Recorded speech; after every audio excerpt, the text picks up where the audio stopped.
ഈശോ മിശിഹായ്ക്ക് സ്തുതിയായിരിക്കട്ടെ. ഈശ്വരേറ്റ സ്നേഹിക്കപ്പെട്ട സഹോദരരെ, ആഭ്യന്തരകർമ്മി ആത്മീയതയുടെ 230ാമത്തെ സെഷനാണല്ലോ ഇത്. 7ാം സ്ഥാനത്തെക്കുറിച്ചുള്ള 4ാമത്തെ വിചിന്തനവും. Hallelujah, hallelujah. 7ാം സ്ഥാനത്തെക്കുറിച്ചുള്ള 4 അധ്യായങ്ങളിൽ 1ാമത്തെ അധ്യായത്തിൻ്റെ 7ാമത്തെ ഖണ്ഡികയിലേക്കാണ് നമ്മളിന്ന് കടന്നു വരുന്നത്. കഴിഞ്ഞ സെഷൻ നമ്മൾ കാണുകയുണ്ടായി, ആത്മാവിന് ദൈവം, ത്രിത്വിക ദൈവം പിതാവ്, പുത്രനും പരിശുദ്ധാത്മാവും 3 ആളുകളായിട്ട് തന്നെ വെളിപ്പെടുത്തുന്ന ഒരനുഭവമാണ് ഈ ഒരു 7ാം സദനത്തിൽ ദൈവം അനുവദിക്കുന്നതെന്ന് അമൃത സഭ നമ്മൾ ശ്രദ്ധിക്കുക. നമുക്കൊരു വാക്ക് കാണാം. 7ാമത്തെ ഖണ്ഡിക. എൻ്റെ ദൈവമേ, ഇമാതിരി വചനങ്ങൾ ശ്രവിക്കുകയും വിശ്വസിക്കുകയും ചെയ്യുന്നതും അവ ഉൾക്കൊള്ളുന്ന സത്യം ഇപ്രകാരം ഗ്രഹിക്കുന്നതും തമ്മിൽ എന്തുമാത്രം അന്തരമാണുള്ളത്. ഇമാതിരി വചനങ്ങൾ എന്ന് പറയുന്നത് യോഹന്നാൻ 14:23 മുതലേ ശേഷം കാണുകയുണ്ടായി. എന്നെ സ്നേഹിക്കുന്നവൻ എൻ്റെ വചനം പാലിക്കും, പിതാവ് എന്നെ സ്നേഹിക്കും, ഞാൻ അവനെ സ്നേഹിക്കും, ഞങ്ങൾ ആ വ്യക്തിയിൽ അടുത്ത് വന്ന് ആ വ്യക്തിയിൽ വാസം ഉറപ്പിക്കും, പരിശുദ്ധാത്മാവ് അവിടെ വാസം ഉറപ്പിക്കും. അങ്ങനെ ത്രിത്വികതയെ വസിക്കും എന്നുള്ള വചന വാഗ്ദാനം ഈശോ നൽകിയിരിക്കുന്നത് യോഹന്നാൻ 14 കാണുന്നത്.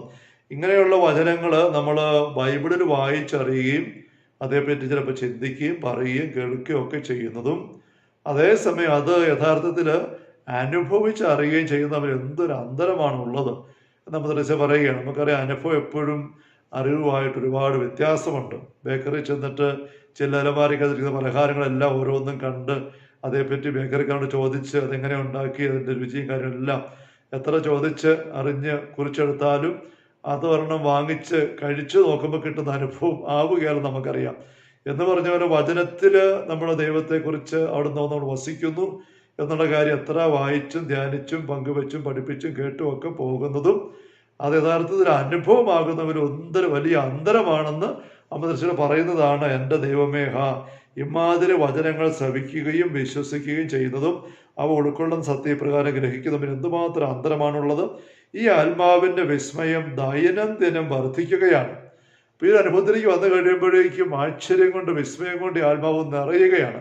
കാരണം ത്രിത്വിക ദൈവമാണ് തൻ്റെ ഉള്ളിൽ വെളിപ്പെടുത്തിക്കൊണ്ട് ഒപ്പം നിൽക്കുന്നത്. ഈ വചനങ്ങൾ തന്നെ ഒരിക്കലും വിട്ടകലുന്നതായി തോന്നുന്നില്ലല്ലോ. പ്രത്യുത മേൽ വിവരിച്ച വിധം അവ തൻ്റെ ആത്മാവിൻ്റെ ഉള്ളിൽ നിന്ന് ഫലിക്കുന്നുവെന്ന് വ്യക്തമായി അനുഭവപ്പെടുകയാണല്ലോ എന്ന് വിസ്മയം അതാണ്. ഈ പറഞ്ഞതായ വചനത്തിൽ വെളിപ്പെട്ട കാര്യങ്ങൾ ഒരിക്കലും തൻ്റെ പക്കൽ നിന്ന് മാറിപ്പോകുന്നില്ല. മാത്രമല്ല, ആ വചനം ഇങ്ങനെ തൻ്റെ ഉള്ളിൽ വേരൂന്നി നിന്ന് ഫലിക്കുകയാണ്. അതിൻ്റെ അനുഭവം ഫലമായിട്ട് കിട്ടുകയാണ്. അത് വ്യക്തമായി അനുഭവപ്പെടുകയാണ്.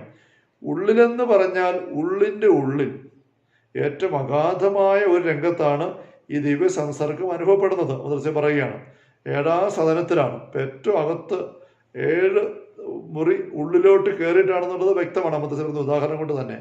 പക്ഷെ വീണ്ടും പറയുകയാണ്, ഉള്ളിൻ്റെ ഉള്ളിൽ ഏറ്റവും അഗാധ തരത്തിൽ അനുഭവപ്പെടുന്നത്. പാണ്ഡിത്യമില്ലാത്തതിനാൽ ഇതെങ്ങനെ സംഭവിക്കുന്നു എന്ന് വിവരിക്കാൻ അവർക്ക് ശേഷിയില്ലെന്ന് മാത്രം. അത് പങ്കുവെക്കാൻ പറ്റുന്നില്ല. പാണ്ഡിത്യമില്ലാത്തതിനെന്ന് പറയുന്ന മദ്രസയെ തന്നെ പറ്റി തന്നെ പറയുന്നൊരു പരാമർശനമാണ് പലപ്പോഴും. അത് പങ്കുവെക്കാൻ എങ്ങനെ അറിഞ്ഞുകൂടാം. പക്ഷെ മദ്രസ എന്ന് മാത്രം പങ്കുവെച്ചിരിക്കുന്നത്. 8ാമത്തെ ഖണ്ഡിക. അങ്ങനെയാണെങ്കിൽ സുബോധം നഷ്ടപ്പെട്ട് ഒരു വിവരവുമില്ലാത്ത വിധം പാരപര്യത്തിൽ ലയിച്ചു പോവുകയില്ലേ എന്ന് നിങ്ങൾക്ക് തോന്നിയേക്കാം.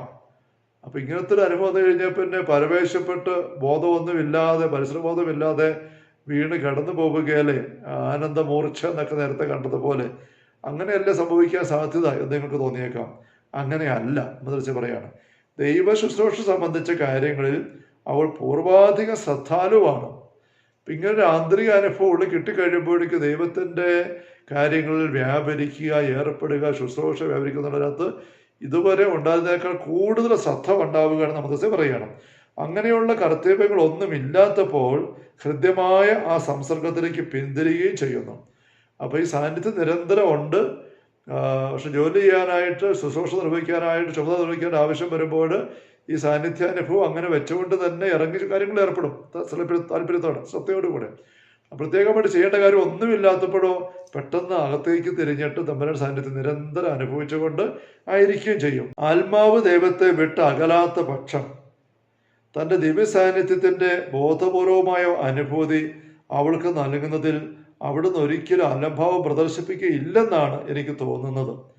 ആത്മാവ് ദൈവത്തെ വിട്ടകലാത്ത പക്ഷം എന്ന് വെച്ചാൽ ആത്മാവ് ദൈവത്തെ അവഗണിച്ചുകൊണ്ട് വിട്ടകലുന്നു, അല്ലെ പാപത്തിൻ്റെ പുറകെ പോയി വിട്ടകലുന്നു, അങ്ങനെയൊക്കെയുള്ള പല വിചാരങ്ങളിലേക്ക് പോയി വ്യർത്ഥമായ കാര്യങ്ങൾ മുഴുകിക്കൊണ്ട് വിട്ടകലുന്നു, അല്ലെ ഉൾക്കണ്ട ആകുലതകളിൽ ഏർപ്പെട്ടിട്ട് ദൈവത്തെ സാന്നിധ്യം വിട്ടകലുന്നു.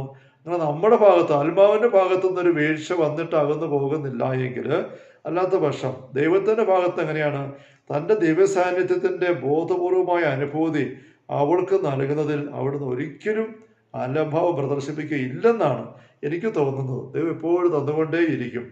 ദൈവം തന്നെ വിട്ട് അകലുകയില്ലെന്നും താൻ നൽകിയ ഈ അനുഗ്രഹം നഷ്ടപ്പെടുവാൻ അവിടുന്ന് ഒരിക്കലും അനുവദിക്കുകയില്ലെന്നും അവൾക്ക് നല്ല ഉറപ്പുണ്ട്. അപ്പോൾ ഈ നഷ്ടപ്പെട്ടു പോകാൻ ദൈവത്തിൻ്റെ ഭാഗത്ത് ഒരിക്കലും ഇടവരുത്തുകയില്ല. അതേക്കുറിച്ച് അവർക്ക് നല്ല ഉറപ്പാണ്. ഇതൊരു നിത്യമായി ഭൂമിയിലെ ജീവിതത്തിൻ്റെ അവസാനം വരെ പിന്നെ മരണത്തിന് അപ്പുറത്ത് സ്വർഗത്തിലേക്കും നീണ്ടു നിൽക്കുന്ന ഒരു സാന്നിധ്യാനുഭവമാണ്. നമുക്ക് നല്ല ഉറപ്പുണ്ട്. ആ ദൃഢവിശ്വാസത്തിന് നല്ല അടിസ്ഥാനവുമുണ്ട്. അത് വെറുതെ ഒരു തോന്നൽ മാത്രമൊന്നും അല്ല, നല്ല അടിസ്ഥാനമുണ്ട്. സ്വന്തം അനുഭവത്തിനകത്ത് തന്നെയും പിന്നെ വചന വെളിപ്പെടുത്തൽ എല്ലാം വെച്ചുകൊണ്ട് ഉറപ്പാണ്. എന്നിരുന്നാലും അവിടത്തേക്ക് എന്തെങ്കിലും അപ്രീതി വരുത്താതിരിക്കുന്നതിന് അഭൂതപൂർവമായ കരുതൽ അവലംബിക്കുന്നതിൽ അവൾ ഒരിക്കലും അശ്രദ്ധ കാണിക്കുകയില്ല. ഇങ്ങനെ ഉറപ്പുണ്ടെന്ന് പറഞ്ഞാൽ പോലും തമ്പുരാന് അപ്രീതി വരുത്തുന്ന ഒന്നും ഉണ്ടാകരുതേ എന്നുള്ള ജാഗരൂകത അവൾ എപ്പോഴും ഉണ്ടാവും. ആ ജാഗരൂകതയിൽ ഒരു അശ്രദ്ധ വരാൻ അവൾ ഒരിക്കലും സമ്മതിക്കുകയല്ല. നമ്മൾ പറയുകയാണ് 9-ാമത്തെ ഖണ്ഡിക. ഈ സാന്നിധ്യം ആദ്യത്തെ പ്രാവശ്യം അനുഭൂതമായതുപോലെയോ വേറെ ചില അവസരങ്ങളിൽ അങ്ങനെ ഒരു സുഖസംതൃപ്തി പ്രദാനം ചെയ്യുവാൻ ദൈവം തിരുമനസ്സാകുന്ന പോലെയോ അത്ര സമ്പൂർണമായി, അതായത് വ്യക്തമായി എപ്പോഴും തുടരുന്നതല്ല. അപ്പോൾ ഈ ത്രിത്വക ദൈവത്തിലെ 3 വ്യക്തികൾ തന്നെ വെളിപ്പെടുത്തുന്നതായ നിമിഷം അനുഭവം അതുണ്ടായി. ആ സാന്നിധ്യം ശരിക്കും തിരിച്ചറിഞ്ഞു, അത് ബോധ്യപ്പെട്ടു. അത് ആദ്യം ഉണ്ടായ ആ ഒരു അവസരത്തിൽ അത്രയും ഒരുപക്ഷെ വ്യക്തതയിൽ അല്ലെ ആനന്ദ അനുഭൂതിയിൽ പിന്നീട് എപ്പോഴും ഉണ്ടാവണമെന്നില്ല. ചില അവസരങ്ങൾ ഉണ്ടാവാം. എപ്പോഴും അങ്ങനെ നിരന്തരമായി വ്യക്തമായി അത് തുടരണമെന്ന് നിർബന്ധമില്ല എന്ന് പറയാണ്. അതേപറ്റി അവസ്ഥ വിശദീകരിക്കുകയാണ്. അങ്ങനെ ആയിരുന്നെങ്കിൽ മറ്റെന്തെങ്കിലും ശ്രദ്ധിക്കുവാനോ മനുഷ്യരുടെ ഇടയിൽ ജീവിക്കുവാനോ സാധിക്കുമായിരുന്നില്ല. അങ്ങനെ നിരന്തര ദൈവസാന്നിധ്യം ഇതുപോലെ നിറഞ്ഞു നിൽക്കുമായിരുന്നെങ്കിൽ വേറെ ഒരു ശ്രദ്ധ ചെലുത്തിക്കൊണ്ടുള്ള ശുശ്രൂഷയിലേക്കൊന്നും പോകാൻ ആൾക്കാരോട് കാണാനും മിണ്ടാനും പോലും ഒന്നും പറ്റാത്ത പോലെ ദൈവത്തിൻ്റെ സാന്നിധ്യം അനുഭവിച്ചുകൊണ്ട് അങ്ങനെ തന്നെ ആയിപ്പോയാനെ, ആരെയും നോക്കാനോ കാണാൻ പറ്റാത്ത രീതിയിൽ. അപ്പോൾ അതുകൊണ്ട് ആദ്യം കിട്ടുന്നൊരു അനുഭവം ഇടയ്ക്കിടയ്ക്ക് ശക്തമായിട്ട് വരുന്ന അനുഭവം, അല്പം ഇടയ്ക്ക് കുറഞ്ഞു വരുന്നൊരു അനുഭവം ഇടയ്ക്ക് ഉണ്ടാവും. പക്ഷെ സാന്നിധ്യം തീർന്നു പോവുകയല്ല. അത്ര സ്വച്ഛമായ വെളിച്ചത്തിലല്ലെങ്കിലും ആ സൗഹൃദം അനുസ്യൂതം തുടരുക തന്നെ ചെയ്യും. സൗഹൃദം അവിടെയുണ്ട്, പക്ഷെ അല്പം ഒരു വ്യത്യാസത്തിനകത്തുണ്ടാവും. ഒരു ഉദാഹരണം മുദ്രച്ച പറയുകയാണ്. ഒരാൾ നല്ല വെളിച്ചമുള്ള മുറിയിൽ മറ്റാളുകളും ഒന്ന് ചിരിക്കുന്നതിനിടയിൽ കതകെല്ലാം അടച്ച് മുറി മുഴുവൻ ഇരുട്ടാക്കുന്നത് സങ്കല്പിക്കുക. വെളിച്ചമുള്ള മുറിയിൽ പകൽ സമയത്ത് കതക് ജനലൊക്കെ തുറന്നിട്ടിട്ട് ഇരിക്കുമ്പോൾ ആരെങ്കിലും വന്നിട്ട് ആ മുറിയുടെ കഥകളെല്ലാം ജനാലെല്ലാം അടയ്ക്കുന്നു. അപ്പോൾ മുഴുവൻ ഇരുട്ടായി. പരസ്പരം കാണുന്നതിന് വേണ്ടുന്ന വെളിച്ചമില്ലായിക നിമിത്തം വീണ്ടും അത് ഉണ്ടാകുന്നവരെ തമ്മിൽ കാണാൻ സാധിക്കുകയില്ല എങ്കിലും എല്ലാവരും അവിടെ തന്നെ ഉണ്ടെന്നറിയാൻ പ്രയാസമില്ലല്ലോ. ഉദാഹരണം വ്യക്തമാണ്. അപ്പോൾ കാണത്തില്ല, പക്ഷെ എല്ലാവരും ഇവിടെ ഉണ്ടെന്നറിയാം. ഇപ്പോൾ സാന്നിധ്യ അവബോധം, സാന്നിധ്യ അനുഭവം അവിടെയുണ്ട്, കാണുന്നില്ലെങ്കിൽ പോലും. വീണ്ടും വെളിച്ചം ഉണ്ടാക്കുവാനും മറ്റുള്ളവരെ കാണാനും അവൾക്ക് ഇഷ്ടമുള്ളപ്പോൾ സാധിക്കുമോ എന്നൊരു ചോദ്യം ഇവിടെ ഉദിക്കാം. അപ്പോൾ ഉള്ളിൽ ആത്മാവിൽ ആ 7-ാം സദനത്തിൻ്റെ അനുഭവത്തിൽ ദൈവത്തിൻ്റെ സാന്നിധ്യം അനുഭവിച്ചുകൊണ്ടിരിക്കുമ്പം നമ്മുടെ ഇടയ്ക്ക് വെളിച്ചം കെടുത്തിയിട്ട് സാന്നിധ്യം തുടരുന്ന അനുഭവം. അപ്പോൾ എപ്പോഴെങ്കിലും ദൈവത്തെ വീണ്ടും ഈ തൃത്വത്തിലെ 3 ആളുകൾ കാണണമെന്ന് തോന്നിയാൽ, ആത്മാവ് തോന്നിയാൽ അപ്പോഴും വീണ്ടും കാണാൻ പറ്റുമോ? ഒരു മുറിയുടെ കഥ കാണുമെങ്കിൽ തുറന്നാൽ മതി, ജനാൽ തുറന്നാൽ മതി, അടുത്തിരിക്കുന്നവരെ കാണാം. പക്ഷെ അങ്ങനെ ആത്മാവിൻ്റെ ഭാഗത്ത് മുൻകൈ എടുത്ത് വെളിച്ചം ഉണ്ടാക്കാൻ പറ്റുമോ ഈ തൃത്വഗതിയെ 3 ആളുകളെ കാണത്തക്ക രീതിയിൽ? അങ്ങനെ ചോദ്യം അതേപറ്റി പറയുകയാണ്. ചോദ്യം ഇവിടെ ഉദിക്കാം. അവൾക്കതിന് കഴിവില്ല, അത് സാധിക്കുകയില്ല. ദൈവം കാണിച്ചു തരുമ്പോൾ മാത്രമേ കാണാൻ പറ്റുള്ളൂ. ബുദ്ധിയുടെ വാതിലുകൾ തുറക്കുവാൻ നമ്മുടെ കർത്താവ് തന്നെ തിരുമനസ്സാകണം. കർത്താവ് തന്നെ തിരുമനസ്സാകണം ബുദ്ധിയുടെ വാതിൽ തുറക്കാൻ. മുറിയുടെ വാതിൽ വേറെ ആരോ അടച്ചു, അത് ആ ആൾക്കാർ തുറക്കണം എന്ന് പറയുന്ന പോലെ കർത്താവാണ് ചില ബുദ്ധിയുടെ ആ ഭൗതിക ദർശനത്തിൻ്റെ ചില വാതിലങ്ങ് അടച്ചത്. അപ്പോൾ ദൈവത്തിനായിട്ട് കാണാൻ പറ്റുന്നില്ല. പക്ഷേ സാന്നിധ്യമായിട്ട് നല്ല ഉറപ്പാണ് താനും. അവിടുന്ന് ഒരിക്കലും അവളെ വിട്ടു പിരിയാതിരിക്കുന്നതും ആ വസ്തുത അവൾ സുസ്പഷ്ടമായി ഗ്രഹിച്ചു കൊള്ളട്ടെ എന്ന് അനുവദിക്കുന്നത് മാത്രം അവൾക്ക് അനവദ്യമായ അനുഗ്രഹം തന്നെയാണല്ലോ. അപ്പം അവിടുന്ന് കൂടെയുണ്ട്, വിട്ടു പിരിഞ്ഞിട്ടേ ഇല്ല, വിട്ടു പിരിഞ്ഞിട്ടില്ല എന്നൊരു ബോധ്യമുണ്ട്. ആ ഒരു അനുഗ്രഹം തന്നെ എത്രയോ വലിയ അനുഗ്രഹം തന്നെയാണ്. അമൃതസ്യ പറയുകയാണ് 10ാമത്തെ ഖണ്ഡിക. വിസ്മയനീയമായ ഈ സൗഹൃദം വഴി ദൈവം തമ്പുരാൻ ഈ സന്ദർഭത്തിൽ ആത്മാവിനെ ഉപരി പദവികൾക്കായി ഒരുക്കുവാൻ തിരുമനസ്സാകുന്നുവെന്ന് തോന്നുന്നു. അപ്പം ഇങ്ങനെ എപ്പോഴും വെളിച്ചത്തിൽ എന്ന പോലെ കാണിച്ചു തരുന്നത് ഇടയ്ക്ക് ഇച്ചിരി ഓഫാക്കിയിട്ട് അല്പം ഇരുട്ടിലിരുത്തി സാന്നിധ്യം കൊടുത്തുകൊണ്ട് പോകുമ്പോൾ അത് കൂടുതൽ ഉപരി നന്മകൾ നൽകാനുള്ള ഒരുക്കത്തിൻ്റെ ഭാഗമാണ് അമൃതസ്യ പങ്കുവെക്കുകയാണ്. സകല സംഗതികളും പുണ്യപൂർണ്ണതയിൽ അഭിവൃദ്ധി പ്രാപിക്കുന്നതിന് ഉപയുക്തമാക്കുവാനും മുൻ വിവരിച്ച അനുഗ്രഹങ്ങൾ സിദ്ധിച്ച ചില അവസരങ്ങളിൽ അനുഭവപ്പെട്ടിരുന്ന സംഭ്രമം അകറ്റുവാനും പ്രസ്തുത സൗഹൃദം വളരെ സഹായകരമായിരിക്കുമെന്ന് തീർച്ചയാണ്. 2 അമൃതസ്യ പറയുകയാണ്, പുണ്യപൂർണ്ണതയിൽ അഭിവൃദ്ധി പ്രാപിക്കുന്നതിന് എല്ലാ കാര്യങ്ങളും ഉപകാരപ്പെട്ടു വരും. ദൈവത്തെ സ്നേഹിക്കുന്നവർക്ക് എല്ലാം നന്മയ്ക്കായി പരിണമിപ്പിക്കുന്നു എന്നുള്ള വചനം പറയുന്ന പോലെ അങ്ങനെ ഒരു വളർച്ചയ്ക്കായിട്ട് അത് ഉപകരിക്കും. ഇങ്ങനെ ഒരു അല്പം ഒന്ന് തെളിഞ്ഞു കണ്ടും അല്പം ഒന്ന് ഇട്ടത്ത് സാന്നിധ്യം അനുഭവിച്ചുകൊണ്ട് നീങ്ങുമ്പോൾ നമ്മുടെ ജീവിതത്തിലും പ്രകൃതിയിലും ഒക്കെ മഴക്കാലവും വേനൽക്കാലവും ഉണ്ട്. നല്ലപോലെ മഴയിൽ വെള്ളത്തിൽ കുതിരുന്ന അനുഭവം, മണ്ണ് മുഴുവനും, പിന്നെ ഉണങ്ങി വരണ്ട് അങ്ങനെയുള്ള വേനൽക്കാലം. ഇത് രണ്ടും ആവശ്യമാണ് പ്രകൃതിക്ക്.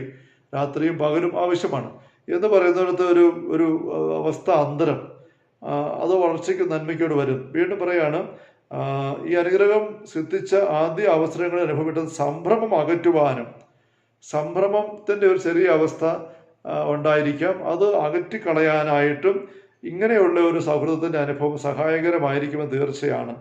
മുൻപ് പ്രസ്താവിച്ച ആളിന് ഇപ്രകാരം നാനാവിധത്തിൽ സ്വയം അഭിവൃദ്ധിപ്പെടുന്നതായി അനുഭവപ്പെട്ടിരുന്നു.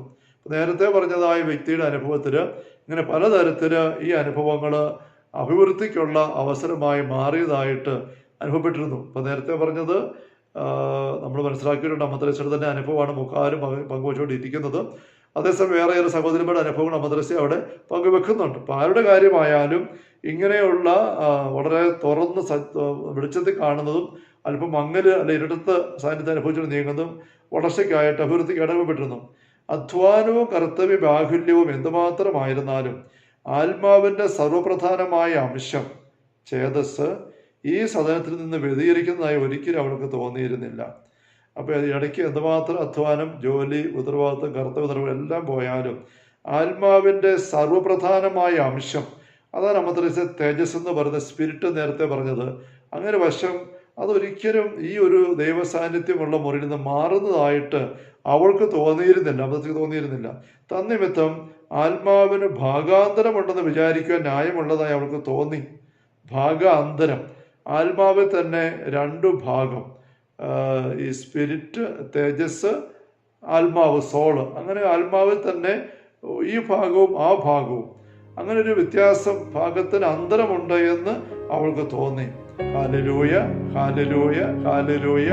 കർത്താവേ യേശുമിശിഹായുടെ സമൃദ്ധമായ കൃപയും അനുഗ്രഹങ്ങളും പിതാവായ ദൈവത്തിൻ്റെ അവർണ്ണനീയമായ സ്നേഹവും പരിശുദ്ധാത്മാവായ ദൈവത്തിൻ്റെ നിരന്തരമായ സഹവാസ സ്നേഹമുള്ള സഹോദരങ്ങളെ നാം ഓരോരുത്തരും കൂടെ ഉണ്ടായിരിക്കട്ടെ, ഇപ്പോഴും എപ്പോഴും എന്നേക്കും. ആമേൻ. യേശുമിശിഹായ്ക്ക് സ്തുതിയായിരിക്കും.